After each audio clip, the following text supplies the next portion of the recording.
काली राति महाराज ऑर्डर देइचंती सकाळ हेले दहीबरा खाइबे।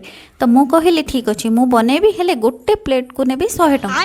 मो कथा शुणिक से कहले हो ठीक अच्छे तुम बनाओ मु तुमको देदेवी आउ। तो पटापट डेरी न करी मु चलिली बनवाई दहीबरा। ये मुझे बिरी बाटिकी रखीदे ता देहरे लुण जीरा पकईकी गोलैदेली भलसे गोले गोले फिंटीदेली पूरा गोल गोल करके छाणीदेली जमी आमर दहीबरा बना हुए। एठी मोर दहीबरा सहित आलुदम आउ घुगुनी रेडी हो गला। आम जिते बड़े सांग मैंने स्कूल जाऊँ से 5 टंका कि 10 टंकार दहीबरा खाई दौलू आ पेट पूरा फुल हो जाऊला। हेले एबे आसिक दहीबरा गोटे प्लेट है 40 टंका। आ बांग्लोर रे तो कौन कहबी गोटे प्लेट हूँ 60 टंका।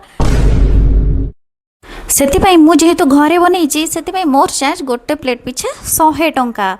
तो सबू किछि की भलसे सजाड़ी देली नहीं माने मो स्वामी को लेकिन देली कहली दियो 100 टंका एवं मुझे दहीबरा बनई देछि।